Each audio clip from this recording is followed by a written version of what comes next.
வணக்கம் ட்ரேடர்ஸ். இன்னைக்கு வந்து நம்ம பிப்ரவரி 4வது வாரத்துக்கான நம்ம ஒரு ப்ரிடிக்ஷன் தான் பார்க்க போகிறோம். ப்ரிடிக்ஷன்னு சொல்ல முடியாது, ஒரு அனாலிசிஸ். அதாவது பிப்ரவரி 3வது வாரம் என்ன நடந்திருக்கு அண்ட் இனிமே நமக்கு இந்த வாரம் வந்து என்ன நடக்கலாம் அப்படிங்கிற ஒரு அனாலிசிஸ் தான் நம்ம பார்க்க போகிறோம். ஸோ அதுக்கு நம்ம என்ன பண்ணுவோம்னா, நம்ம நிஃப்டி 50 அது மட்டும் இல்லாமல் பேங்க் நிஃப்டி எப்படி பெர்ஃபார்ம் ஆயிருக்கு போன வாரம், அதாவது பிப்ரவரி 3வது வாரம் நிஃப்டி 50 பேங்க் நிஃப்டி எப்படி மூவ் ஆயிருக்கு, அதுக்கப்புறம் நம்மளோட இந்தியாவோட வாலடைலிட்டி இண்டெக்ஸ் அது என்ன நடந்திருக்கு, இது மூணும் பார்ப்போம். அதுக்கப்புறம் சின்னதாக வந்து நம்ம நிஃப்டியோட, அதாவது small cap and mid cap வந்து இப்போ வந்து ரொம்ப பெரிய அட்டென்ஷனில் இருக்குது. ஏன்னா நிஃப்டி வந்து க்ரோ ஆகுதோ இல்லையோ, நம்ம ஸ்மால் கேப்பும் மிட் கேப்பும் வந்து க்ரோ ஆகிட்டுருக்கு. ஸோ அப்படிங்கிறனால நிஃப்டியோட ஸ்மால் கேப் இண்டெக்ஸ் 50யும் அதே மாதிரி நம்மளோட மிட் கேப் இண்டெக்ஸ் 50யும் இது மூணும் வந்து என்ன நடக்குது அப்படின்னா வீடியோவோட ஃபைனலாக பேசுவோம். அது மட்டும் இல்லாமல் யூஎஸ் மார்க்கெட்டோட வெள்ளிக்கிழமை லாஸ்ட் வெள்ளிக்கிழமை வந்து யூஎஸ் மார்க்கெட் என்ன நடந்திருக்கு அப்படிங்கிறத பார்ப்போம். ஏன் இது இம்பார்ட்டன்ட்னா, யூஎஸ் மார்க்கெட்டோட வெள்ளிக்கிழமை என்ன மூவ்மெண்ட் இருக்கோ அதுதான் வந்து நம்மளோட மார்க்கெட்டில் திங்கள் வந்து ரிஃப்ளெக்ட் ஆகும். ஸோ அப்படிங்கிறனால நம்ம என்ன பண்ணலாம் அப்படின்னா யூஎஸ் மார்க்கெட்டையும் பார்ப்போம்.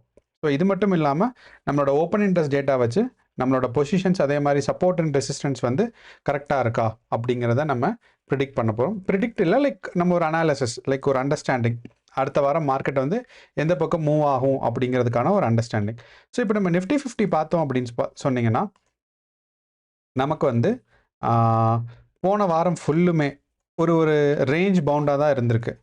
அதாவது நம்ம என்ன சொல்லலாம் அப்படின்னா, போன வாரம் நமக்கு வந்து 17ஆம் தேதி ஆரம்பிச்சிச்சு. ஸோ 17ஆம் தேதியிலிருந்து பார்த்தீங்கன்னா இந்த ஒரு ரேஞ்ச் வந்து 22,900.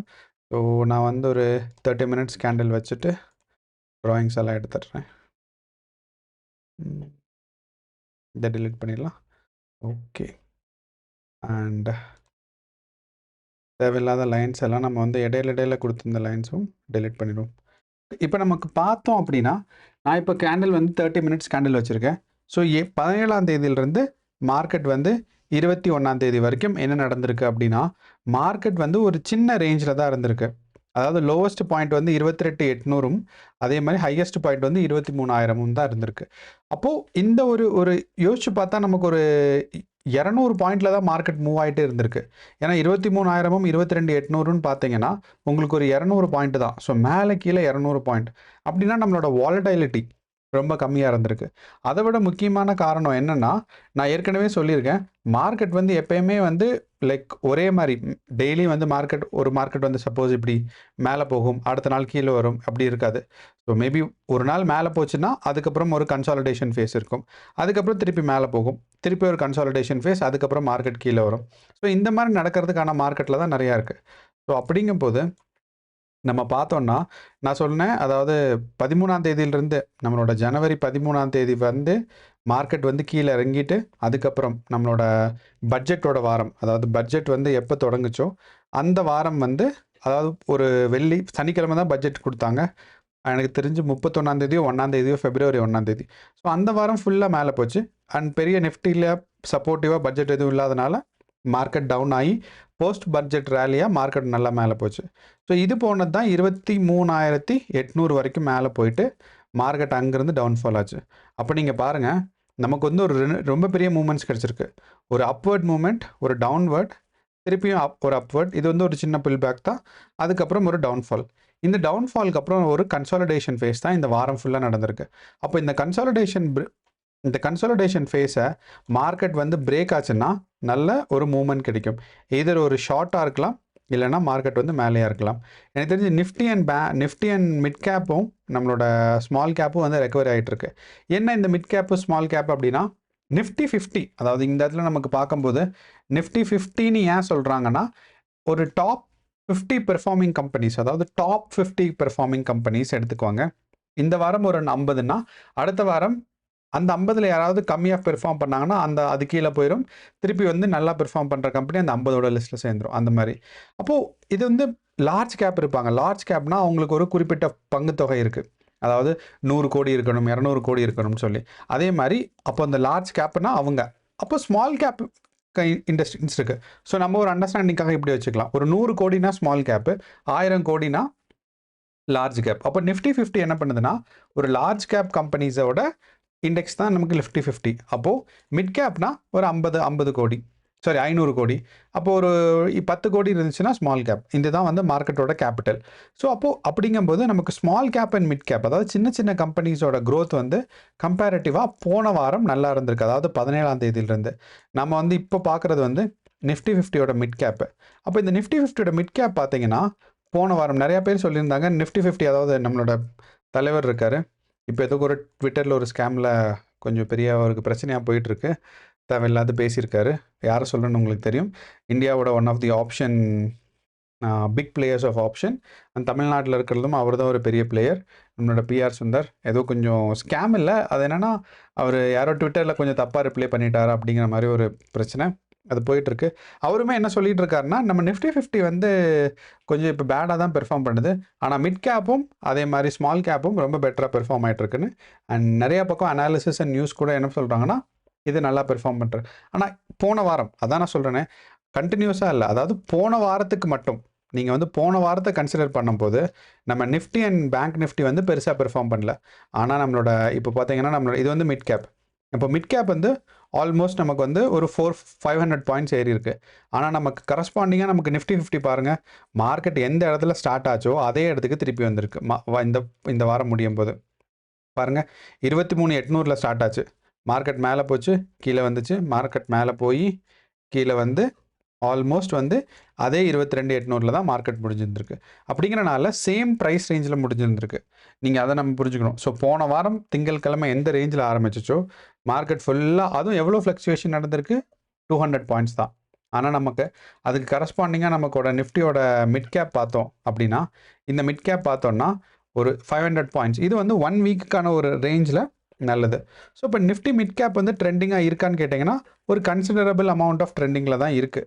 ஒரு 26 டிகிரி இருக்குது. நான் வந்து இந்த டிகிரி கொஞ்சம் பார்ப்பேன், ஏன்னா நம்ம ட்ரெண்ட் லைன் வந்து கொஞ்சம் ஸ்ட்ராங்காக இருக்குன்னா 30% 40%க்கு மேலே இருக்கணும். ஃபார் எக்ஸாம்பிள் நம்ம வந்து இந்த ட்ரெண்ட் லைன் பாருங்களேன், இது வந்து ஒரு டவுன்ஃபால் ரொம்ப ஸ்ட்ராங்காக இருந்திருக்கு. ஸோ இதோட டிகிரி வந்து நான் மேலேருந்து வரையணும். ஓகே, பார்த்தீங்கன்னா 56 டிகிரி இருந்திருக்கு. அப்போது 56 டிகிரிங்கிறது ஒரு நல்ல ட்ரெண்டிங்கான லைனு. அப்படிங்கிறனால இந்த 56 வந்து அதாவது போன வாரத்துக்கு முந்தின வாரம் வெள்ளிக்கிழமை மார்க்கெட் கீழே விழுந்திருக்கு. ஸோ இது நம்ம மிட் கேப்பு. இதுக்கு நமக்கு வந்து ஸ்மால் கேப்பில் எவ்வளோ போன வாரம் பெர்ஃபார்ம் ஆயிருக்குன்னு பார்த்தீங்கன்னா ஆல்மோஸ்ட் சேம் பர்சன்டேஜ் தான் மார்க்கெட் வந்து போன வாரம் நம்மளோட ஸ்மால் கேப்லேயும் பெர்ஃபார்ம் ஆயிருக்கு. ஓரளவு மார்க்கெட் வந்து ஆல்மோஸ்ட் ஒரு 200-250 பாயிண்ட்ஸ் ஏறி இருக்கு.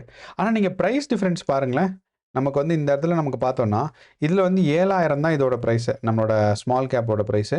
நான் மிட் கேப்புக்கு வந்து 14,000. ஆனால் நிஃப்டி பாருங்கள் 23,000. ஸோ 14 எங்கே இருக்குது, 23 எங்கே இருக்குது, இதுலேயே உங்களுக்கு தெரியும். அதாவது இந்த நம்மளோட டிரைவ்டு இண்டெக்ஸ்லாம் அதாவது மார்க்கெட்டோட கேபிட்டல் எவ்வளவோ, அதாவது ஸ்டாக் ப்ரைஸ் எவ்வளவோ அதுலேருந்து தான் டிரைவ் பண்ணுவாங்க. இப்போயுமே உங்களுக்கு தெரியும் இதோட இண்டெக்ஸோட ப்ரைஸ் வச்சு ஸ்மால் கேப் எப்படி மிட் கேப் எப்படி இருக்குன்னு. ஸோ இதனால தான் இதோட மார்க்கெட் வேல்யூஸ் கம்மி, மார்க்கெட் வேல்யூஸ் இல்லை கம்பெனியோட வேல்யூஸ்லாம் கம்மி. அதுக்கப்புறம் அதே மாதிரி அதோட கரஸ்பாண்டிங்காக மிட் கேப்புக்கு இது. ஸோ 7,000, 17,000, 23,000 பார்த்தீங்கன்னா உங்களுக்கு அப்படியே டபுளாக இருக்குது. ஆனால் நீங்கள் பாருங்கள், ஏன் ஸ்மால் அண்ட் மிட் கேப் வந்து கான்ஸ்டண்ட்டாக க்ரோ ஆகுதுன்னு பார்த்தாங்கன்னா இதோட ஸ்மால் கேப்புக்கும் மிட் கேப்புக்கும் கம்பேர் பண்ணும்போது டபுள் இருக்குது. ஆனால் அப்போது நமக்கு நிஃப்டி 50 மிட் கேப்பை விட டபுளாக இருந்துச்சுன்னா எவ்வளோ இருந்திருக்கணும்னா 28,000 இருந்திருக்கணும். இங்கே பார்த்தீங்கன்னா 7,000 ரூபா இருக்குது நம்மளோட ஸ்மால் கேப்போட ப்ரைஸு. இப்போது 7,500. நம்ம மிட் கேப்க்கு வந்து 14,000. ஸோ ஒரு 15,000 இருக்கணும், ஒரு 1000 பாயிண்ட் கம்மியாக இருக்குது, அப்படின்னா ஒரு 0.5% கம்மியாக இருக்குன்னு வச்சுக்கலாம். ஓகே, ஆனால் நம்ம நிஃப்டி 50 பாருங்கள், கரஸ்பாண்டிங்காக பார்த்தீங்கன்னா டபுளாக இருந்துச்சுன்னா நிஃப்டி 50 நல்லா பெர்ஃபார்ம் ஆகிட்டுருக்குன்னு அர்த்தம். ஆனால் நம்ம நிஃப்டி 50 நல்லா பெர்ஃபார்ம் ஆகலை, அதே இந்த ப்ரைஸே உங்களுக்கு சொல்லி கொடுத்துரும். ஓகே, அப்போ நிஃப்டி 50 வந்து கன்சாலிடேஷன் ஃபேஸில் இருக்கிறனால மார்க்கெட்டோட பிரேக் அவுட் எந்த பக்கம் வேணாலும் ஆகலாம்.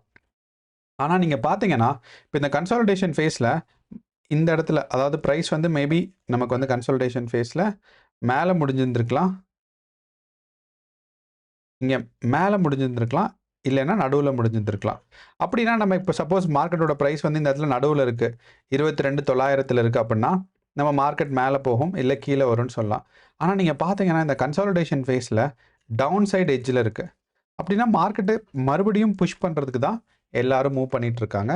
அண்ட் இந்த புஷ்ஷிங்கான முக்கியமான ஃபோர்ஸ் யார்கிட்ட இருக்குன்னா எஃப்ஐஐஸ் இருக்குது. ஏன் எஃப்ஐஐஸ் செல் பண்ணுறாங்க அப்படிங்கிறதுல ஒரு முக்கியமான ரீசன்ஸ் நிறையா இருக்குது.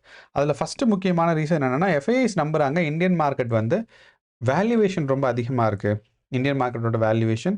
அதனால நமக்கு வந்து மார்க்கெட்டோட ப்ரைஸ் வந்து டவுன் ஆகும். ஸோ அவங்க வந்து இருக்கிற ப்ரைஸ் எல்லாம் வந்து அவங்க செல்லிங்கில் தான் பண்ண பார்க்குறாங்க. ஒன்று. ரெண்டாவது பாருங்கள், நம்ம US dollars versus Indian rupee அதுவும் நாளுக்கு நாள் குறைஞ்சிட்டே வருது. ஸோ முதல் காரணம் வந்து பார்த்தீங்கன்னா, இந்தியாவோட மார்க்கெட் வேல்யூவேஷன் ஒரு பெருசாக இருக்குன்னு எக்ஸ்பெக்ட் பண்ணுறாங்க. ரெண்டாவது காரணம் பார்த்தீங்க அப்படின்னா, நம்மளோட யூஎஸ் டாலர் வெர்சஸ் இந்தியன் மணியோட வேல்யூ வந்து குறைஞ்சிட்டே வருது. அப்படின்னா ரொம்ப நாளைக்கு முன்னாடி நமக்கு என்னென்னா, ஒரு யூஎஸ் டாலர் வச்சுருந்தா நமக்கு வந்து சப்போஸ் இந்தியன் ருப்பி வந்து நமக்கு வந்து இப்போ ஒரு 70 ரூபா வச்சுருந்தா நமக்கு வந்து ஒரு யூஎஸ் டாலர்னு இருந்துச்சு. இப்போ வந்து நீங்கள் 80 ரூபா வச்சுருந்தா தான் ஒரு யூஎஸ் டாலருங்கும் போது, அப்போ இந்தியன் ஸ்டாக் ஒரு 5% ஏறுதுன்னு வச்சுக்கோங்களேன். அப்படின்னாலுமே நமக்கு அப்போ சேமாக தானே இருந்திருக்கு, வேல்யூவேஷன் ஆகலை. இன்னொன்று, இந்தியாவோட ஜிடிபி வந்து வேர்ல்டுலேயே ஹையஸ்ட் க்ரோயிங் ஜிடிபி. ஆனால் எவ்வளோ இருக்குன்னா ஒரு 7 to 8% தான் இருக்குது. ஹையஸ்ட் நமக்கு போனது 9% தான், அதுவும் இந்த க்ரோயிங் ஃபேஸில் லாஸ்ட்டு ஒரு 5-6 இயர்ஸில். ஆனால் மற்ற கண்ட்ரிலாம் அதே மாதிரி சைனா பாருங்கள், சைனா, ஜெர்மனி, யூஎஸ் அவங்கெல்லாம் க்ரோயிங் ஃபேஸில் இருக்கும்போது அவங்களோட ஜிடிபி எவ்வளோ இருந்துச்சுன்னா ஆல்மோஸ்ட் 15% இருந்துச்சு.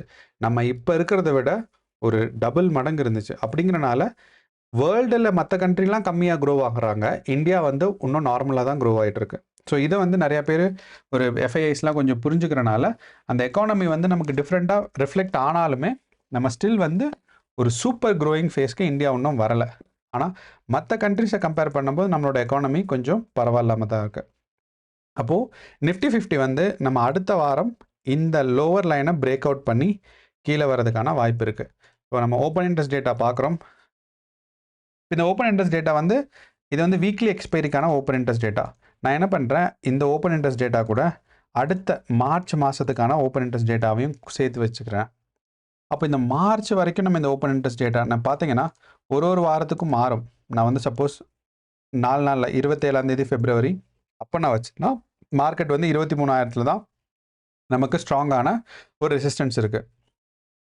நான் அதை எடுத்துகிட்டு 6 வைக்கிறேன். 6 பார்த்தீங்கன்னா இப்போ நம்ம ஆர்டர்ஸ் எல்லாம் கம்மியாக தான் இருக்குது, ஏன்னா வந்து வீக்லி எக்ஸ்பைரிங்கிறனால ஆர்டர்ஸ் கம்மியாக தான் இருக்குது. ஆனாலுமே நமக்கு பாருங்கள் ஸ்ட்ராங்கான ரெசிஸ்டன்ஸ் எங்கே இருக்குன்னா 23,000. இப்போ மார்க்கெட் 23,000 தாண்டறதுக்கு ரொம்ப ரொம்ப கஷ்டம். ஸோ இது வந்து வீக்லி எக்ஸ்பைரியில் வச்சுருக்காங்க, சாரி அதை மந்த்லி எக்ஸ்பைரியில். அந்த மந்த்லி எக்ஸ்பைரியும் வீக்லி எக்ஸ்பைரியும் ஒன்றா வரனால 13th March உங்களுக்கு வரும். ஸோ அப்படிங்கிறனாலையும் அப்போ பார்த்தாலும் நமக்கு நீங்கள் பார்த்தீங்கன்னா 23,000. ஸோ இப்போ இந்த 23,000ங்கிறது ரொம்ப ஸ்ட்ராங்கான ஒரு ரெசிஸ்டன்ஸாக இருக்கிறனால இந்த சப்போர்ட்டை தாண்டி மார்க்கெட் போகிறதுக்கான வாய்ப்பு ரொம்ப ரொம்ப கம்மி ஒன்று தான். ஏன்னா நீங்கள் பார்த்தீங்கன்னா தெரியும், ஒரு மாதம் கழித்து வர்ற ரெசிஸ்டன், அதாவது புட் அண்ட் கால் ஆப்ஷனுமே நமக்கு வந்து, ஆனால் நம்ம வந்து 27ஆம் தேதியிலிருந்து 27ஆம் தேதி வரும்போது நமக்கு என்ன தெரியுதுன்னா, இந்த இடத்துல கால் ஆப்ஷன் இல்லாமல் புட் ஆப்ஷன் அதிகமாக இருக்குது. ஸோ நமக்கு அடுத்த ஒரு மாதத்தில் மார்க்கெட் வந்து க்ரோ ஆகுமான்னா 20ஆம் தேதி வரைக்கும் க்ரோ ஆகிறதுக்கான வாய்ப்பு கம்மி. அதாவது அடுத்த ஒரு மாதம் 20 மார்ச் வரைக்கும் க்ரோ ஆகிறதுக்கு வாய்ப்பு கம்மி. ஆனால் 27ஆம் தேதி ஏற்கனவே ஒரு பக்கெட் ஆர்டர்ஸ் புட் ஆப்ஷன் நிறையா இருக்குது கால் ஆப்ஷனை விட. ஸோ அப்படிங்கிறனால இது வந்து நம்ம கொஞ்சம் யோசிக்க வேண்டியது. மார்க்கெட் சில நேரங்களில் இதிலிருந்து மேலே போகிறதுக்கான வாய்ப்பு நிறையா இருக்குது.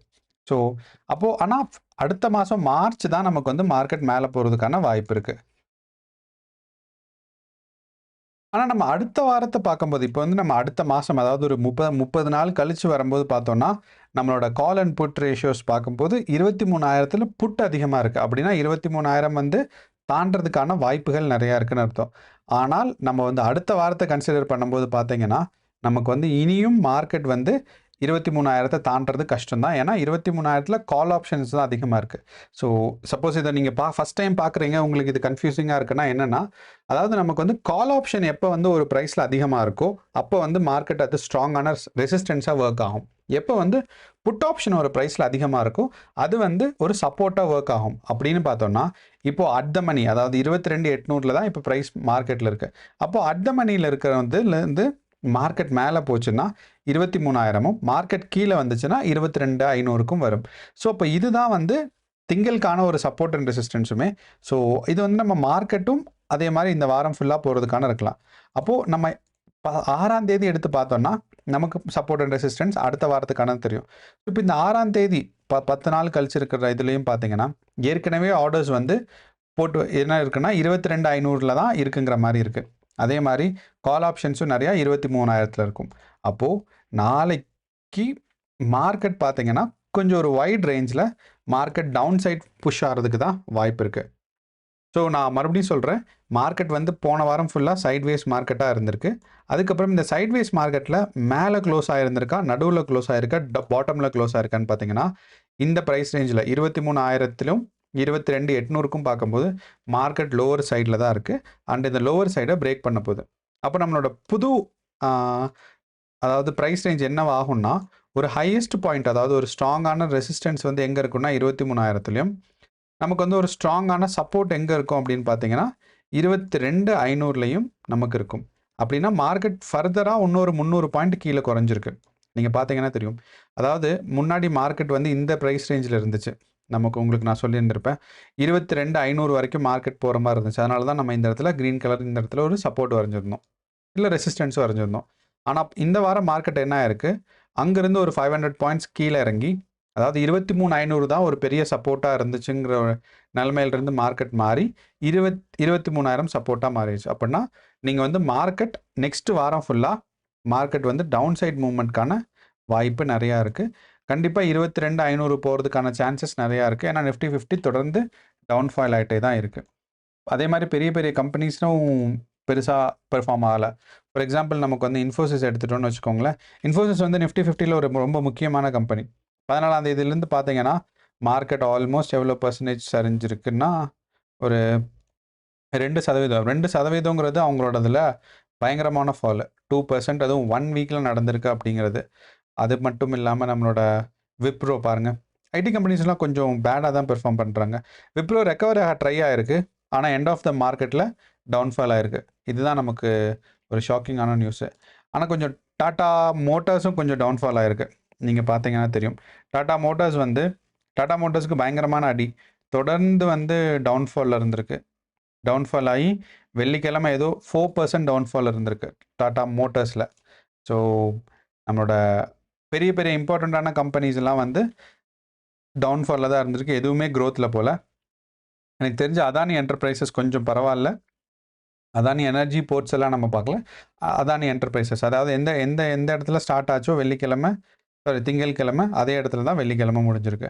பட் நம்ம இந்த டாடா மோட்டார்ஸ், இன்ஃபோசிஸ், விப்ரோ எல்லாம் பார்த்தோன்னா இவங்கெல்லாம் நிஃப்டி 50ல் வந்து ஒரு ரொம்ப முக்கியமான பங்கு இருக்குது அவங்களுக்கு. அதாவது ஒரு டாப் 5 கம்பெனிஸ் இல்லை டாப் 10 கம்பெனிஸில் கண்டிப்பாக இவங்க ஒரு ஆளாக இருப்பாங்க. மாறிட்டே இருக்கும் அந்த லிஸ்ட்டு, அதனால் இவங்க ஒரு ஆளாக இருப்பாங்கன்னு வச்சுக்கோங்களேன். அப்படி பார்க்கும்போது நமக்கு நிஃப்டி 50 அடுத்த வாரமும் டவுன்ஃபால் ஆகிறதுக்கு தான் வாய்ப்பு இருக்குது. அப்போ நீங்கள் என்ன நினைக்கணும் அப்படின்னா, மார்க்கெட் மேலே போனால் தான் நீங்கள் ப்ராஃபிட் எடுக்கணும்னு இல்லை. நீங்கள் லாங் கால் எடுக்கலாம், இல்லைனா ஷார்ட் கால் எடுக்கலாம். ஸோ அதுக்கு நீங்கள் ஒரு இன்ட்ராடே ட்ரேடராகவோ இல்லை ஒரு ஆப்ஷன் ட்ரேடராக இருந்தீங்கன்னா அதுக்கு நீங்கள் பிளான் பண்ணிக்கோங்க. நம்ம அதே மாதிரி நம்மளோட பேங்க் நிஃப்டி பார்க்கும்போது, நமக்கு பேங்க் நிஃப்டியில் பாருங்கள் நம்மளோட சப்போர்ட் அண்ட் ரெசிஸ்டன்ஸ் எப்படி மாறி இருக்கு. இது ஃபின் நிஃப்டி, பேங்க் நிஃப்டி.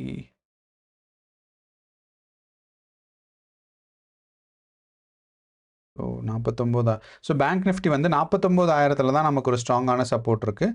கீழே வரும்போது 48,000. ஸோ இது ஏற்கனவே இருக்கிற ரேஞ்சில் தான் பேங்க் நிஃப்டி மூவ் ஆகிட்டுருக்கு. அதுக்கடுத்து ஒரு மாதம் தள்ளி வச்சு பார்க்கும்போது அடுத்த மாதம், அதாவது இந்த வாரங்களில் பேங்க் நிஃப்டி க்ரோ ஆகிறதுக்கான சான்சஸ் கொஞ்சம் இருக்குது. இப்போது இருக்கிறது வந்து 49,500. இந்த இடத்துல நீங்கள் பார்த்தீங்கன்னா தெரியும் 49,500 நமக்கு ரொம்ப முக்கியமான ஒரு கால் ஆப்ஷன்ஸ். அது ரொம்ப ஸ்ட்ராங்கான ரெசிஸ்டன்ஸாக ஒர்க் ஆகும். அப்போ இதே ரேஞ்ச் தான் அடுத்த வாரத்துக்கும் நமக்கு மார்க்கெட் மூவ் ஆகுது. அப்போ ஸ்டில் வந்து பேங்க் நிஃப்டி கன்சாலிடேட்டிங் ஃபேஸில் தான் இருக்குது. ஆனால் பேங்க் நிஃப்டி பார்த்தீங்கன்னா அட்லீஸ்ட் நமக்கு நான் ஏற்கனவே சொன்னேன் இந்த ரேஞ்சில் இதுதான் வந்து பேங்க் நிஃப்டியோட கன்சாலிடேட்டிங் ஃபேஸு. ஆனால் பேங்க் நிஃப்டி பார்த்தீங்கன்னா ஒரு மிடில் தான் க்ளோஸ் ஆகிருந்திருக்கு. அதே சமயம் நிஃப்டி பாருங்கள் லோவர் சைடில் க்ளோஸ் ஆகிருந்திருக்கும். ஸோ நம்ம இந்த ப்ரைஸ் ரேஞ்ச் தான் போன வாரம் ஃபுல்லாக பார்த்துட்டு இருந்தோம். பேங்க் நிஃப்டி 49,500 அதே மாதிரி 48,500. ஆனால் பேங்க் நிஃப்டி இந்த வாரம் வெள்ளிக்கிழமை க்ளோஸ் ஆகிருக்கிறது, போன வாரம் வெள்ளிக்கிழமை க்ளோஸ் ஆகிருக்கிறது எப்போ எங்கே அப்படின்னு பார்த்தீங்கன்னா 49,000, அதாவது நடுவில் க்ளோஸ் ஆகிருக்கு. அப்படிங்கிறனால பேங்க் நிஃப்டி வந்து மேலே போகிறதுக்கும் சான்சஸ் இருக்குது, கீழே போகிறதுக்கும் சான்சஸ் இருக்குது. அண்ட் பேங்க் நிஃப்டியும் இந்த வாரம் கொஞ்சம் கன்சாலிடேட்டிங் ஃபேஸில் தான் மார்க்கெட் மூவ் ஆகிறதுக்கு நிறையா வாய்ப்பு இருக்குது. ஸோ பேங்க் நிஃப்டியை பொறுத்தளவு மார்க்கெட் வந்து கொஞ்சம் கன்சாலிடேட்டிங் ஃபேஸில் இருக்குது. அண்ட் இண்டிவிஜுவல் பேங்க் பார்த்தீங்கன்னா நம்மளோட எஸ்பிஐ பாருங்கள் டவுன்ஃபால் தான் ஆயிருக்கு போன வாரம் ஃபுல்லாக. ரெக்கவர் ஆகிருக்கு திங்கள்லேருந்து ஒரு புதன்கிழமை வரைக்கும், அதுக்கப்புறம் டவுன்ஃபால். ஆக்சிஸ் பேங்க் கொஞ்சம் ரெக்கவரி ஆயிருக்கு. ஆக்சுவலி ஆக்சிஸ் பேங்க் வந்து நம்ம ஒரு 6 months சார்ட் எடுத்தோம்னா நமக்கு தெரியும் பயங்கரமாக டவுன்ஃபால் ஆயிருக்கு ஆக்சிஸ் பேங்க்கு. அதிலிருந்து கொஞ்சம் ரெக்கவரி ஆகிட்டு இருந்திருக்கு. நீங்கள் இங்கே பார்த்தீங்கன்னா தெரியும், இங்கேருந்து ஆக்சிஸ் பேங்க் இவ்வளோ டவுன்ஃபால் ஆயிடுச்சு. February மாதம் தான் ஆக்சிஸ் பேங்க் கொஞ்சம் ரெக்கவரி ஆயிருக்கு. நம்ம ஏற்கனவே சொல்லியிருந்தோம் சேனலில், ஆக்சிஸ் பேங்க்கில் நீங்கள் இன்வெஸ்ட் பண்ணுறதுக்கு ரொம்ப நல்ல ரைட்டான டைம்னு ஜனவரிலேருந்தே நம்ம சொல்லிகிட்டு இருந்தோம். கண்டிப்பாக அப்போ இன்வெஸ்ட் பண்ணியிருந்தீங்க அப்படின்னா கொஞ்சம் உங்களுக்கு ரெக்கவரி ஆகிருக்கும். அண்ட் இன்னும் கொஞ்சம் ஆக்சிஸ் பேங்க் க்ரோ ஆகிறதுக்கு சான்சஸ் இருக்குது. ஏன் அப்படின்னா ஆக்சிஸ் பேங்க் விழுந்தது ஒரு 20%. இங்கே பாருங்கள், 20% விழுந்த மார்க்கெட் கண்டிப்பாக ரெக்கவரி ஆகும். அண்ட் ஆக்சிஸ் பேங்க் வந்து ஒரு ஸ்டேபிளான ஒரு பேங்க் தான். இவ்வளோ மார்க்கெட் டவுன்ஃபால் ஆகுதுங்கிறது ஒரு பெரிய விஷயந்தான். யாரோ ஒரு பெரிய இன்வெஸ்டர் அப்படியே கொஞ்சம் கொஞ்சமாக வெளியே போயிருக்காங்கன்னு அர்த்தம். ஓகே, அடுத்து நம்ம ஹெச்டிஎஃப்சி பார்த்தோன்னா டவுன்ஃபால்லேருந்து தான் ரெக்கவரி ஆகிருக்கு. ஸோ போன வாரம்னு கன்சிடர் பண்ணும்போது மார்க்கெட் 17ஆம் தேதியிலேருந்து டவுன்ஃபால், அதாவது மேலே போய் புதன்கிழமை வரைக்கும், அதுக்கப்புறம் டவுன்ஃபால் வந்திருக்கு. நம்மளோட கொடாக் மஹேந்திரா சேம் கேஸ் தான். மார்க்கெட் மேலே போயிருந்திருக்கு புதன்கிழமை வரைக்கும், அதுக்கப்புறம் டவுன்ஃபால். ஹெச்டிஎஃப்சி டவுன்ஃபாலில் தான் இருந்திருக்கு போன வாரம் ஃபுல்லாக. அப்போது நம்ம போன வாரம் ஃபுல்லாக பேங்க் நிஃப்டியில் பாசிட்டிவாக இருந்தது ஆக்சிஸ் பேங்க் மட்டும்தான். மற்றதெல்லாம் புதன்கிழமை வரைக்கும் மேலே போயிட்டு அதுக்கப்புறம் கீழே டவுன்ஃபாலாக இருந்திருக்கு. ஸோ அப்படிங்கிறனால நம்மளோட நியூட்ரலாக தான் பேங்க் நிஃப்டி கொஞ்சம் போன வாரம் ஃபுல்லாக பெர்ஃபார்ம் ஆகிருக்கு. ஏன்னா சில பேங்க் மேலே போயிருந்திருக்கு, சில பேங்க் கீழே வந்திருக்கு. நீங்கள் பார்த்தீங்கன்னா புதன்கிழமை வரைக்கும் பேங்க் நிஃப்டி 49,500 தொட்டுட்டு மார்க்கெட் கீழே வந்துடுச்சு. அப்படிங்கிறனால பேங்க் நிஃப்டி இந்த வாரம் கொஞ்சம் அப்சைட் போகிறதுக்கான சான்சஸ் இருக்குன்னு தான் என்ன கேட்டால் நான் சொல்லுவேன். ஸோ பேங்க் நிஃப்டியில் நீங்கள் வந்து லாங் பொசிஷன்ஸ்க்கு நீங்கள் ஆப்ஷன்ஸில் எடுக்கிறேன்னா அவுட் ஆஃப் த மணியில் எடுத்தாலும் நீங்கள் வந்து தப்பு இல்லைன்னு தான் தோணுது. ஆனால் கண்டிப்பாக வந்து நீங்கள் 49,500க்கு மேலே எடுக்காதீங்க, அந்த ப்ரைஸ் ரேஞ்சுக்குள்ளே எடுக்கலாம். ஸோ நீங்கள் ஹையஸ்ட்டாக எடுக்கிறீங்க கால் ஆப்ஷன் அப்படின்னா 49,500, புட் ஆப்ஷன் பண்ணுறீங்கன்னா 48,500 எடுக்கலாம். ஸோ இதுதான் என்னோட ஒரு ஒப்பீனியனாக நான் சொல்லுவேன் பேங்க் நிஃப்டிக்கு. அடுத்து நம்மளோட இந்தியா விக்ஸ் பார்க்கும்போது என்னென்னா மார்க்கெட்டோட வாலடைலிட்டி ஸ்டில் இம்ப்ரூவ் ஆகலை. ஸோ ஏன்னா மார்க்கெட்டோட வாலடைலிட்டி ஒரு 14க்கு கீழே போனால் தான் மார்க்கெட் மேலே போகும். ஸோ எப்போ வந்து இந்தியன் மார்க்கெட்டோட வாலடைலிட்டி 14க்கு கீழே இருக்கும், இந்த 14க்கும் நடுவில் இருக்கும், அப்போ வந்து மார்க்கெட் சைட்வேஸ் மார்க்கெட்டாக இருக்கும். ஈவன் நம்ம 16 கூட வச்சுக்கலாம். 16லேருந்து 14 வரைக்கும் இந்த ரேஞ்சில் ப்ரைஸ் ரேஞ்சில் இருக்கும்போது மார்க்கெட் வந்து நிஃப்டி அண்ட் பேங்க் நிஃப்டி சைட்வேஸாக மூவ் ஆகும். எப்போ வந்து 16க்கு மேலே இருக்கோ, பர்ஃபெக்டாக 16க்கு மேலே இருக்கும், அப்போ நம்ம இந்தியன் மார்க்கெட் வந்து க்ரோத் ஃபேஸில் இருக்கும். அண்ட் 14க்கு கீழே இருந்துச்சுன்னா மார்க்கெட் வந்து டவுன்ஃபாலில் இருக்கும். ஸோ வாலடைலிட்டி எப்படி இருக்குங்கிறத பொறுத்து தான் நம்மளோட இந்தியன் மார்க்கெட் வந்து மூவ் ஆகும். இது வந்து ரீசெண்டாக இன்ட்ரடியூஸ் பண்ணது தான் இந்தியா விக்ஸ் வந்து வாலடைலிட்டின்னு சொல்லி. ஓகே, அடுத்து நம்மளோட யூஎஸ் மார்க்கெட்டோட வெள்ளிக்கிழமை பார்த்தோம் அப்படின்னா யூஎஸ் மார்க்கெட் வெள்ளிக்கிழமை ஃபுல்லாக டவுன்ஃபால் தான் இருக்குது. அது ஷார்ப் டவுன்ஃபால் நீங்கள் பார்த்தீங்கன்னா தெரியும். ஸோ மார்க்கெட் வந்து 8 மணிக்கு தொடங்கியிருக்கும், டவுன்ஃபால் ஆகி ஒரு புல் பேக் போய் ஃபுல் டவுன்ஃபால். அப்போது நம்மளோட S&P 500 வந்து நமக்கு 2%, இது வந்து ரொம்ப ரொம்ப ஸ்ட்ராங்கான பேரிஷ் மூமெண்ட் 2%. அதுவும் S&P 500ல். அதே மாதிரி நம்மளோட டவ் ஜோன்ஸ் இண்டஸ்ட்ரியல் ஆவரேஜ்லேயும் பார்த்தீங்கன்னா 8 மணிக்கு தொடங்கின மார்க்கெட் ஆல்மோஸ்ட் இங்கேயும் வந்து நமக்கு ஒரு 2% டவுன்ஃபால் இருந்திருக்கு. ஸோ இப்போ ஸ்ட்ராங்கான ஒரு புல்லிஷ் மார்க்கெட் வந்து நம்மளோட யூஎஸ் மார்க்கெட்டில் லாஸ்ட் வெள்ளிக்கிழமை வந்திருக்கு. அப்போ இதே ட்ரெண்டு நம்ம இந்தியன் மார்க்கெட்லேயே ஃபாலோ ஆகிறதுக்கு வாய்ப்பு நமக்கு நிறையா இருக்குது. ஏன்னா இந்த புல்லிஷ் பிஹேவியர் இருக்கிறங்கிறனால FIIஸும் DIIஸும் மேபி புல்லிஷாக தான் இருப்பாங்க. அப்போது நம்மளோட இந்தியன் மார்க்கெட் ரெண்டுமே, அதாவது நிஃப்டி 50 அண்ட் பேங்க் நிஃப்டி, எனக்கு தெரிஞ்சு நாளைக்கும், அதாவது திங்கள்லேருந்து அடுத்த வாரமும் மார்க்கெட் டவுன்வர்ட் மூவ்மெண்ட்ஸ்க்கான சான்சஸ் இருக்குது. ஆனால் நிஃப்டி 50 கம்பேர் பண்ணும்போது பேங்க் நிஃப்டி ரெக்கவர் ஆகிறதுக்கான சான்சஸ் இருக்குது. ஸோ பேங்க் நிஃப்டியும் மார்க்கெட் வந்து கீழே போகிறதுக்கு தான் வாய்ப்பு இருக்குது. மேபி பேங்க் நிஃப்டி ரெக்கவருக்கான சான்சஸ் என்ன இருக்குன்னா, சில நியூஸ் வந்து நம்ம பட்ஜெட்டில் பேங்க் நிஃப்டிக்கு சாதகமாக இருந்தனால அதாவது பேங்க்ஸுக்கு கொஞ்சம் சாதகமாக இருந்தது. என்னென்னா இன்கம் டேக்ஸ் குறைச்சிருக்காங்க, அப்போ சேவிங்ஸ் அதிகமாகும், லோன்ஸ் அதிகமாகும். அது மட்டும் இல்லாமல் RBI வந்து இன்ட்ரெஸ்ட் ரேட்ஸ் குறைச்சிருக்காங்க.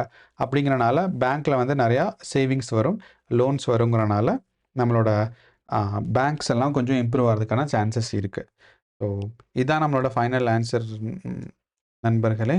என்னென்னா பேங்க் நிஃப்டி அண்ட் நிஃப்டி வந்து மார்க்கெட் டவுன்ஃபால் ஆகிறதுக்கு தான் நிறையா சான்சஸ் இருக்குது. ஸோ கவனமாக ட்ரேட் பண்ணுங்கள். அண்ட் இன்ட்ராடே ட்ரேடராக இருக்கும்போது ஒரு விஷயம் மட்டும் ஞாபகம் வச்சுக்கோங்க. நீங்கள் வந்து ஸ்பாட் எடுக்கிறீங்க அப்படின்னா எப்பயுமே லாங் பொசிஷன் தான் போகணும்னு இல்லை. அதாவது மார்க்கெட் மேலே தான் போகணும்னு இல்லை, மார்க்கெட் கீழே வரும்போதும் ஷார்ட் எடுக்கலாம். ஏன்னா நம்மளுக்கு இந்தியன் மார்க்கெட்டில் ஒரு ஸ்டடி சொல்லுது, இன்ட்ராடே ட்ரேடர்ஸ் அதுவும் ரீட்டைல் ட்ரேடர்ஸ் வந்து எப்பயுமே லாங் பொசிஷனுக்கு தான் பார்த்துட்டு இருப்பாங்க. எப்போ மார்க்கெட் ரெக்கவரி ஆகும், மேலே போகும்போது எடுக்கலான்னு. ஸோ இங்கே மேலே போனால் பையிங் பண்ணும், கீழே வந்தால் செல்லிங் பண்ணும். அதாவது இங்கே வந்து இப்போ ஒரு 10 ரூபாய்க்கு இருக்கிற பொருளை 10 ரூபாய்க்கு வாங்கி மேலே போய் 15 ரூபாய்க்கு விற்கலாம். ஒன்று. ரெண்டாவது, இந்த இடத்துல 10 ரூபாய்க்கு இருக்குன்னா 10 ரூபாய்க்கு இந்த பொருளை விற்றுட்டு கீழே போய் நம்ம வந்து 5 ரூபாய்க்கு வாங்கிக்கணும். எப்படி பார்த்தாலும் லாபம் 5 ரூபா தான். ஸோ யோசிச்சு பாருங்கள், long as well as short ரெண்டுமே போகிறதுக்கு நீங்கள் செட்டப்போ இல்லை உங்களோட ஸ்ட்ராட்டஜியோ ரெடியாக இருக்கணும். அண்ட் அடுத்த வாரம் மார்க்கெட் வந்து வாலட்டிலிட்டி கம்மியாக தான் இருக்குது. ஸோ மார்க்கெட் கீழே போகிறதுக்கான சான்சஸ் நிறையா இருக்குது. ஓகே, இதுதான் நம்மளோட ப்ரெடிக்ஷன் நண்பர்களே. அடுத்த வாரத்துக்கான நன்றி, வணக்கம்.